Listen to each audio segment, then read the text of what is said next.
राधा स्वामी।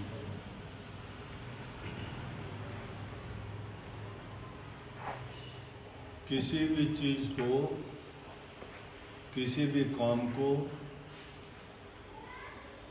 कभी भी भूल के भी हल्के में नहीं लेना चाहिए। कई बार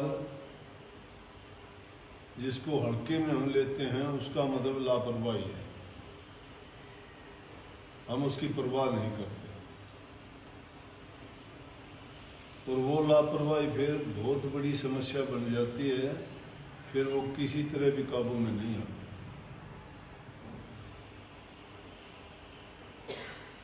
आजकल जो हालात देखते हैं इस कोरोना वायरस के, काफी दिन तक आदमी को पता नहीं लगता उसको बीमारी है कि नहीं है। 10-12 दिन के बाद कई बार ये पता चलता है कि हाँ उसको ये रोग हो गया। हम सोचते हैं हमें कुछ भी नहीं हुआ है, लापरवाही करते हैं, जो नियम है उनको तोड़ देते हैं। अब देखते नहीं कि कई देशों के हालात कितने बिगड़े।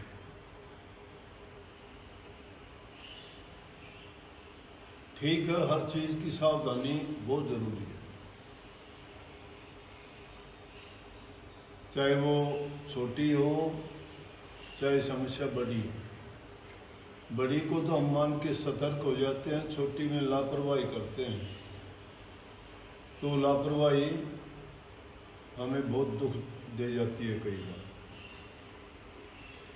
परंतु संयम जो रखते हैं, नियम का पालन करते हैं, वो चाहे समस्या बड़ी क्यों न हो उस पर भी विजय पा लेते हैं, उसको जीत लेते हैं। और फिर हारे का हर सहारा होता है परमात्मा। सत्संगियों के लिए ये छोटे मोटे संदेश ऐसी बहाने से दिए जाते हैं कि उनको कुछ ना कुछ इसके माध्यम से मिलता रहे और वो जब एकांत में है, लॉकडाउन में है, घरों में रहना पड़ता है, तो उनको किसी प्रकार की मायूसी ना हो। परंतु जो प्रभु में विश्वास करते हैं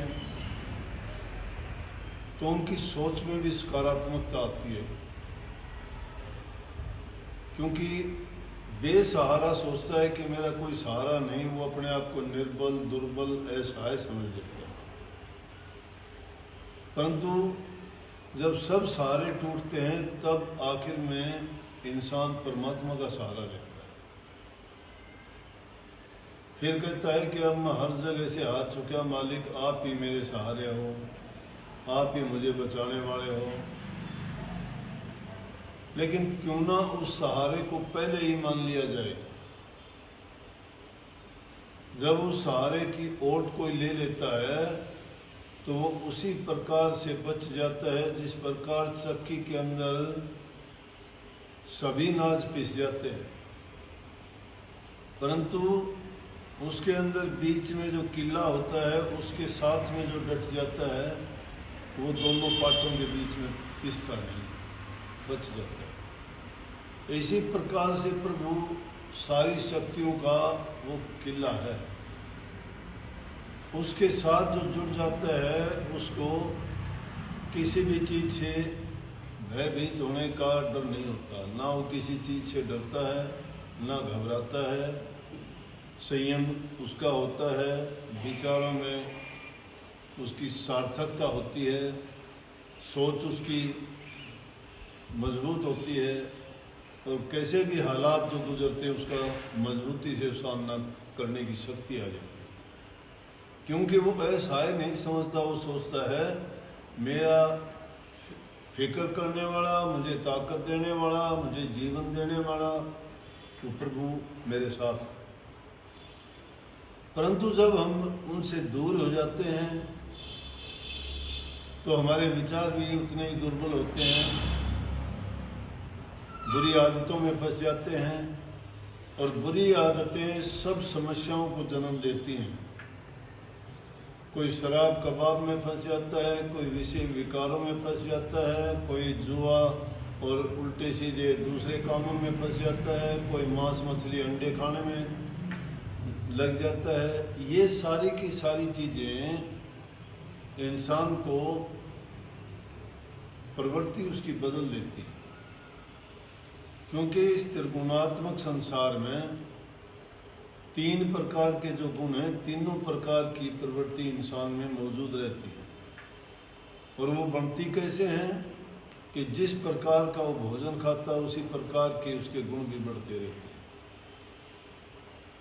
एक होता है सात्विक भोजन, एक होता है तामसी भोजन, एक होता है राजसी भोजन। सत, रज और तम 3 प्रकार के गुण हैं, उन्हीं के अनुसार इंसान के शरीर पर उस भोजन का भी असर पड़ता है। एक साधक को, भक्तों को, ध्यान योग साधना करने वालों को सात्विक भोजन खाना चाहिए, जिससे उनके विचार शुद्ध हों। लेकिन अगर हमारा भोजन अच्छा शुद्ध नहीं होगा, पवित्र नहीं होगा, हल्का भोजन नहीं होगा, तो उसमें जो सद्गुणी ताकत है वो नहीं होगी, सात्विकता नहीं होगी। और जो ज़्यादा गरिष्ठ भोजन खाते हैं उनके अंदर तामसी प्रवृत्ति ज़्यादा बढ़ती है। ज़्यादा मिर्च मसाले खाते हैं, घी मक्खन मलाई खाते हैं, चरपरी मिठाइयाँ खाते हैं, ये ऐसी चीज़ें हैं उनके कारण उनके तामसी विचार हो जाते हैं, जिसके कारण उनको क्रोध ज़्यादा आता है, उनकी सोच दूसरी किस्म की हो जाती है, उनमें दया, धीरज, धर्म, संयम, इन सब चीज़ों की कमी होती चली जाती है। और राजसी ऐसा भोजन है जो बीच का है, जिसके खाने से आदमी के विचार मोह के बंधन में, संसार के पदार्थों में फंस के शरीर के लिए, इंद्रिय भोग के लिए, रसों को, आनंद को भोगना चाहता है। तो जो हम अपना जीवन अच्छा बनाना चाहते हैं तो हमारा भोजन शुद्ध होना चाहिए, क्योंकि इंसान के अंदर 5 कोष हैं और उनमें पहला कोष है इंसान में अन्नमय कोष। अन्नमय कोष का मतलब है अन्न जैसा खाते हैं वैसा मन हो जाता है। अन्न अगर शुद्ध है तो विचार हमारे शुद्ध होंगे। अन्न अगर शुद्ध, पवित्र, शुद्ध कमाई का नहीं है तो समझो कि उनके विचार भी अच्छे नहीं हो सकते, क्योंकि हर चीज में जो चीज जिस प्रकार की होगी उसमें उसी प्रकार का गुण भी होगा। अलग अलग चीज़ों की तासीर सबकी अलग अलग है। अब किसी चीज़ के खाने से मन को शांति मिलती है, किसी के खाने से आदमी को खुशी मिलती है, और कोई चीज़ खाने से ऐसा हो जाता है कि पेट में गैस बढ़ जाती है, पूरा दिन जैसे नींद जैसी आलस हो जाता है, नींद जैसी अवस्था होती है, उबासियाँ आती रहती हैं, तो कोई चीज़, कोई काम करने को मन नहीं करता, किसी से ठीक ढंग से बात नहीं कर सकते। तो ऐसे हालात में उसका कारण क्या है कि समझो कि जो हमने अन्न ज़रूरत से ज़्यादा खा लिया, जिस चीज़ की हमारे शरीर को ज़रूरत नहीं थी, और उन चीज़ों के खाने से ये चीज़ें बढ़ी हैं, तो ये उस अनाज की या जो वस्तु हमने खाई है उसका असर। अब अन्न कैसा खाया गया? अगर शुद्ध कमाई का अन्न है तो उसको जो भी खाएगा उस आदमी के भी विचार पवित्र हो जाए। अन्न भी शुद्ध हो, बनाने वाले के विचार भी शुद्ध हो। अब जिस प्रकार से पाप कर्म को अगर देखोगे तो एक ही आदमी को पाप नहीं लगता है करने वाले को।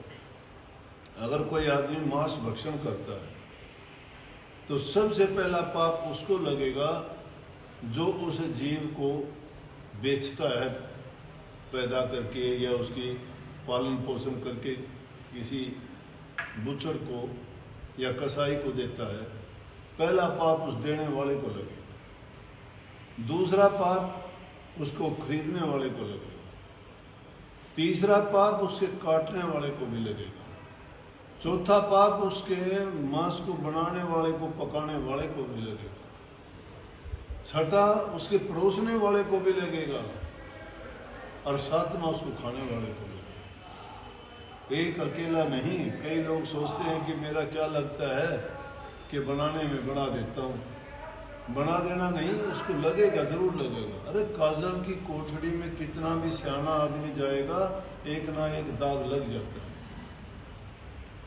अब देखो वो किस प्रकार से जिसको काटा गया होगा, वो बेजुबान है, लेकिन उसको पता है कि उसकी क्या हालत होनी है। देखा करो जब ऐसी चीज़, कई बार ऐसे अवसर आते हैं, जब कई बार जाते हैं तो ऐसे प्रदेश से, ऐसी जगह में से गुजरते हैं, वहाँ लोग या तो ये मुर्गियों की वो एक उसमें टोकरी सी में उनको 20-20, 30-30 की बांध के डालते हैं, बेचारे उसमें पड़े, देखते हैं कि उनके साथ क्या होने वाला है। वो अपना टाइम गिनते हैं, उनको पता ही नहीं है कि तुम्हारा क्या होना है, तुम्हें क्यों कहाँ ले जाया जा रहा है।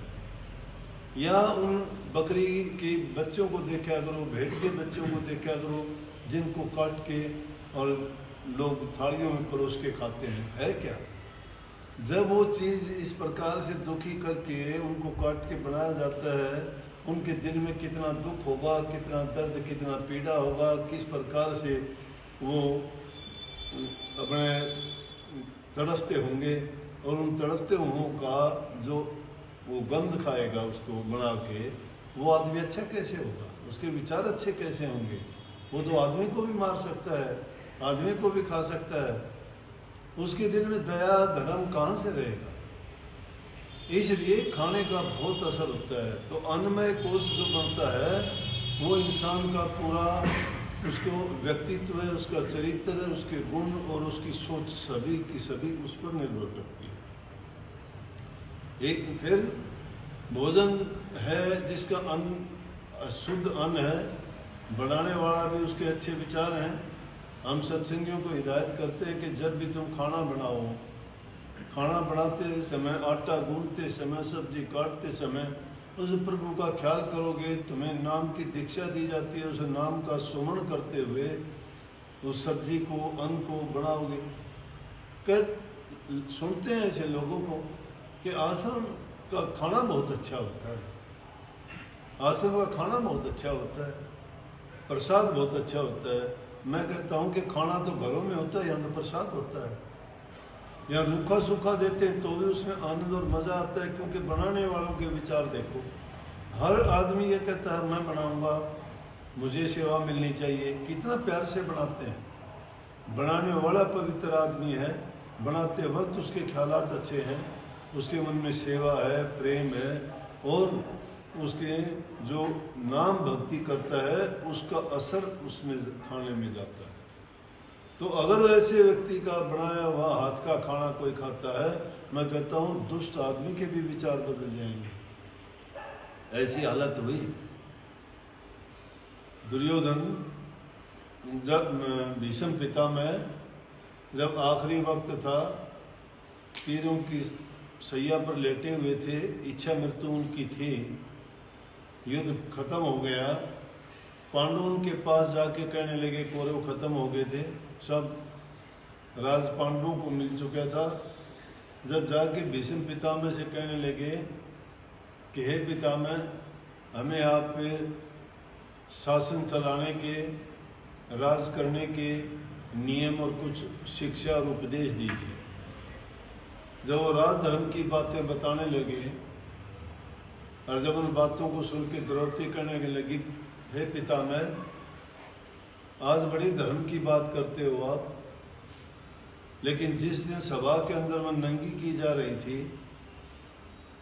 उस दिन आपके ये विचार कहाँ चले गए? जब आपको ये शिक्षा याद नहीं थी क्या? जब ये धर्म के उपदेश कहाँ चले गए थे आपके? सब वहाँ बैठे हुए थे, आप भी वहाँ थे, गुरु द्रोणाचार्य भी वहाँ थे, और भी जितने भी बड़े बड़े राजा और जो मंत्रीगण थे सब वहीं थे, सब पांडु सब के सब कौरव भी वहाँ मौजूद थे। और उन सब के बीच में मुझे नंगा किया जा रहा था। जब आपको ये राज धर्म की बातें याद नहीं आई? जब एक स्त्री के इज्जत का हरण किया जा रहा था, जब आपको ये बातें क्यों याद नहीं थी? पितामह ने जवाब दिया, बेटी उस दिन मैंने दुर्योधन के घर का अन्न खा रखा और उसके कारण मेरी बुद्धि पर उसी का असर था। इसलिए जो इंसान जैसा अन्न खाता है वैसा ही उसका मन हो जाता है, वैसे उसके विचार होते। क्यों होते हैं ऐसे? कि वो उसके पेट में जाएगा, सब कुछ उसी चीज से तो बनता है। जो कुछ हम खाते हैं उसी चीज से हमारा शरीर बनता है, उसी में उसी तरह के विचार पैदा होंगे। पहला अन्नमय कोश है, अन्नमय कोश से मन बनता है।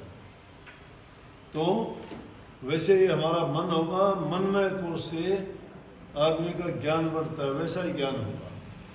ज्ञान से विज्ञानमय कोश होगा, उससे जो भी ज़्यादा चतुराई की, बुद्धिमत्ता की, विवेक की बातें उसी से निकलेंगी।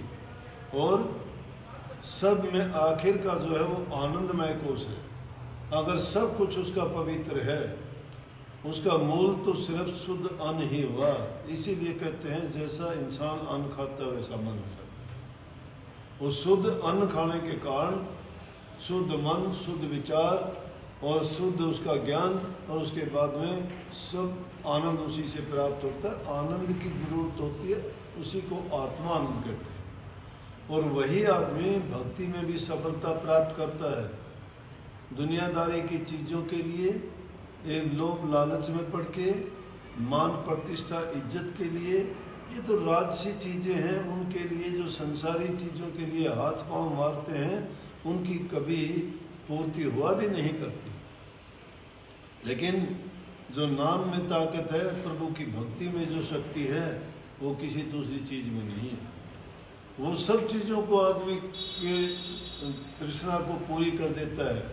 उसको ना धन का लालच रहता है, ना शरीर के सुख की वो कामना करता है, ना ही उसको कल की परवाह होती है, और ना ही वो किसी के साथ बुरा करना चाहता है। अगर उसके साथ कोई बुरा करता है तो उसके लिए भी प्रभु से प्रार्थना करता है, मालिक इसके विचारों को शुद्ध रखना, अच्छा बना दो, इसको सजा देने की जरूरत है।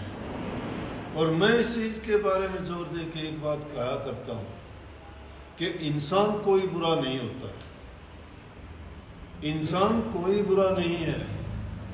बुरी चीज़ क्या है कि उसने जिन बुराइयों का संग्रह कर लिया है, जैसे उन बुराइयों पे चलना शुरू कर दिया है, वो बुराइयों के कारण बुरा कहलाता है। अगर उन बुराइयों को बाहर निकाल दे तो इंसान तो बहुत भला है। ये तो परमात्म रूप है। परमात्मा के बाद में या पूरी सृष्टि में 84 लाख योनि में इंसान के समान तो दूसरा कोई जीव है ही नहीं। और दूसरे जीवों में क्या है कि दुख और पीड़ा तो सबको होती है, लेकिन क्या उनमें हंसी होती है? क्या कभी किसी जानवर को, पक्षी को हंसते हुए देखे आपने? नहीं, नहीं, इंसान हंसता है। हंसना सबके उसमें नहीं है, सबके नसीब में नहीं होता। कहाँ हंसने का टाइम है किसी को? क्यों नहीं है?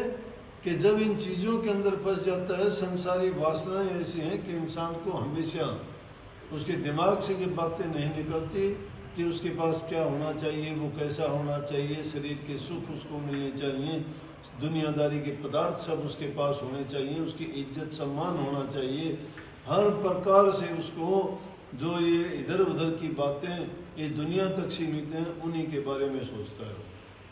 उस दिन के बारे में कभी नहीं सोचता कि जब सब चीज़ों का अंत होगा और तुझे भी इस संसार से चला जाना है, तो मेरी मेरी करके ये महल मकान मंडप बनाता है, तुझे ज़्यादा से ज़्यादा 3.5 हाथ ज़मीन बतेरी, ज़्यादा करेगा तो 4.25 हाथ। एक कोई तेरे साथ सुई तक साथ जाने वाली नहीं है, और उन चीज़ों के लिए तू इस दुनिया में रह के पाप कर्म करता है, दूसरे लोगों के साथ अन्याय करता है, जुल्म करता है, पाप कमाता है, उन कर्मों को भोगने के लिए तुझे तैयार रहना चाहिए।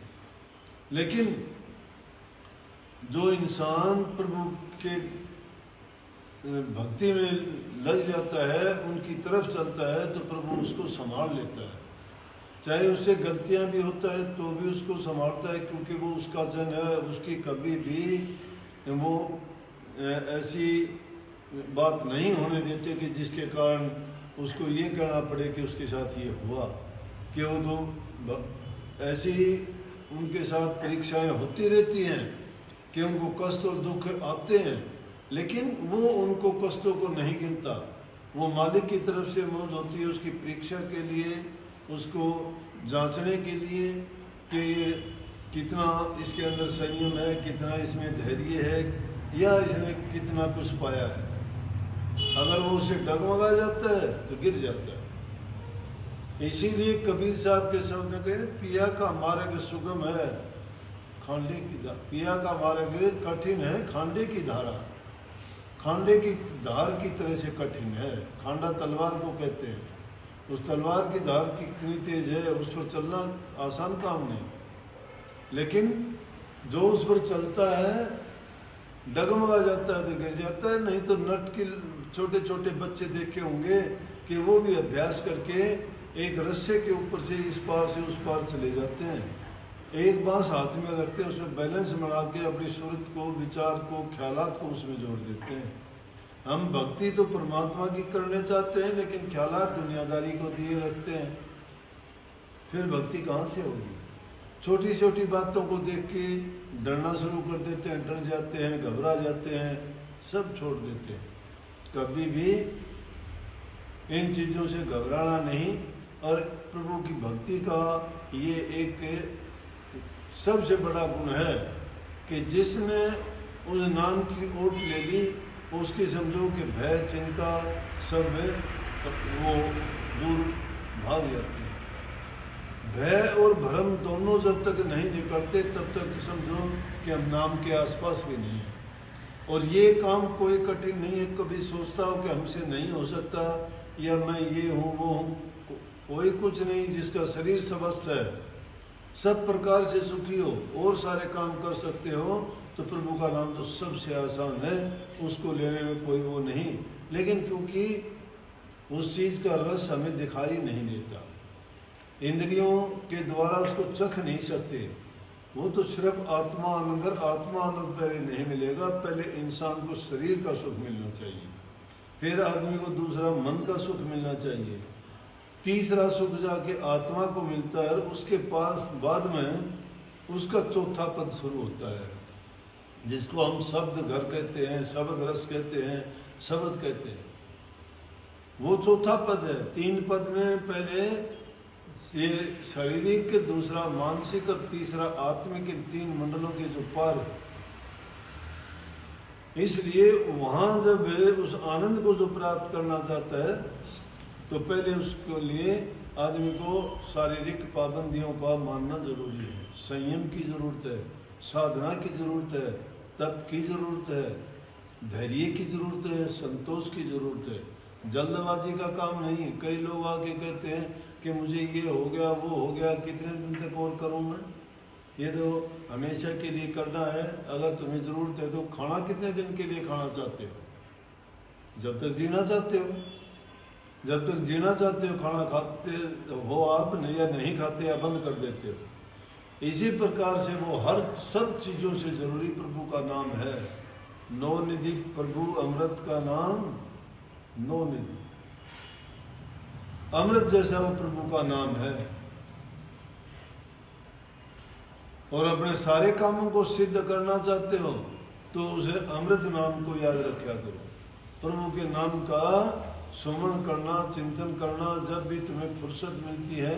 और फिर तो हर काम में जब एक बार थोड़े दिन की है लगन जब लग जाएगी, कोई काम भी करते रहना, बात भी करते रहना, आपका विचलित नहीं होगे, सुर तो वहीं लग जाएगी, ध्यान आपका वहीं लगा रहेगा। चाहे आप काम कोई भी करोगे, आपका उसी नाम की कसौटी पर उसी टाइम तोड़ लोगे कि मैं जो कर रहा हूँ ये बुरा तो नहीं है, ये कोई पाप कर्म तो नहीं है, ये कोई गलत तो नहीं है, मैं किसी का अहित तो नहीं कर रहा। एकदम जब भी आप कोई काम करोगे आपके ख्यालात में ये बात आएगी और अंदर से उसी टाइम फैसला हो जाएगा कि वो तुम्हें करना चाहिए या नहीं करना चाहिए। क्यों आपके आएगा कि आपके जो नाम रूपी तराजू है उसी पर तुल जाएगा। उसी वक्त में आप प्रभु के जो सच्चे नाम के अधिकारी हैं उनके इसीलिए विचार विचलित नहीं होते। अपने ख्यालात को सच्चा पक्का और पुख्ता बनाने के लिए प्रभु के नाम का चिंतन किया करो, श्रवण किया करो, सारी समस्या अपने आप हल होती चली जाएंगी। लेकिन उसके साथ साथ यत्न करना बहुत ज़रूरी है, नियमों का पालन करना बहुत ज़रूरी है। जो नियम का पालन नहीं करता तो चाहे फिर कितने भी प्रयास कर लो सब करा नष्ट हो जाता है। कितने भी मेहनत करके कोई चीज़ करते हो तो फिर तो उसको ये बारी चीज़ें उजाड़ देंगी, बर्बाद कर देंगी। ये काल की शक्तियाँ घूमती हैं, काल का काम है वो हर प्रकार से इस जीव को घेरना चाहता है। कभी रोग, कभी कोई तकलीफ, कभी कोई समस्या, कभी उसको किसी लोभ में, किसी लालच में, इन चीज़ों में फंसा के ये काल और माया का जो खेल है ये विचलित करता है जीव को। लेकिन जो गुरु घर के हो जाते हैं वो कभी भी उन चीज़ों से विचलित ना होकर प्रभु के नाम में लीन हो जाते हैं और संयम से अपना जीवन बिताते हैं। यहाँ भी सुखी और आगत भी उनकी बन जाती है। राधा स्वामी।